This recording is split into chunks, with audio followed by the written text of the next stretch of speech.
everybody. It's a great pleasure to be here tonight.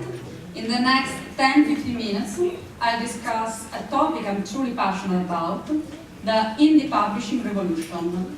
So let's start with a brief history of publishing. In the last 5,000 years, in our quest to simplify the sharing and the production of knowledge, we went from stone tablets to e-readers. How e-readers have changed the way we read and publish books? Well, if you're a reader, it's a great time, because just holding this little gadget here, which is truly beautiful, you can hold your entire library. It can hold 300 books, 1,000 books, and you can read them whenever you want. You can buy them on the go, and you can read whatever you want in perfect privacy. Is it a good news for authors? Indeed, it is probably the best moment to be an author. If you ever dreamed of writing a book, this is the moment to start. And how would you do that? So let me walk you through the process. First of all, you will start writing. There is no other way around. When you're done with writing and you think the book is perfect, ask trusted people to read it. And they will be your better readers. Trust them implicitly. You will probably have to rewrite the whole book based on their feedback. And when you're done and you think your book is done, you will have to decide if you want to go independent or traditionally published. If you want to go with a traditional route, you will start the merry-go-round of looking for literary agents and publishers.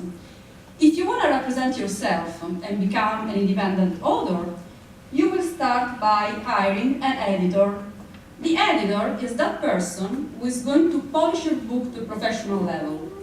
The editing process is composed by several editing passes between the author and the editor. And when you're done with the editing and you think the book is done, you will hire a proofreader who must be a different person from the editor. The proofreader is going to catch all the small typos and misplaced commas that are quite common even after 16 or 17 editing passes. Meanwhile, you'll hire a cover artist. A good cover is going to make a book successful. If you are an indie author, you must have a great cover, because you're unknown and people will look at your cover before reading the synopsis. And once they read the synopsis, if they think it sounds something that they would like to read, they will indeed buy the book. But everything started with a cover. Even if you wrote the next bestseller, if you don't have a great cover, your book is not going to be discovered. So when you're done with proofreading, the next step is formatting your book. If you don't know how, I don't, hire somebody who is going to do it for you, or marry one. I went for the cheap way. And remember that readers nowadays complain both about poor editing and also about poor formatting. So format your book.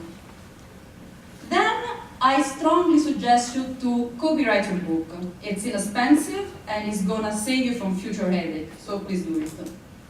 And finally, the moment we were all waiting for has arrived, and you push that button and you're now a published author. Congratulations. Take the night out, celebrate, because the next day your adventure as a published author will begin, and you will be forced to market your book through any social platform you can think of. Facebook, Twitter, Google+, Goodreads, Shelfari, Library Things, and there are so many more, the more the merrier. And you will have to use all of them. So let's see in details what are the pros of indie publishing. First thing that comes to mind is freedom. You will be able to write about anything you like, and you won't have to please a publisher who has to please the market. A publisher can't really take chances on an unknown author if the product is not marketable, but you can take chances in yourself if you believe in your work.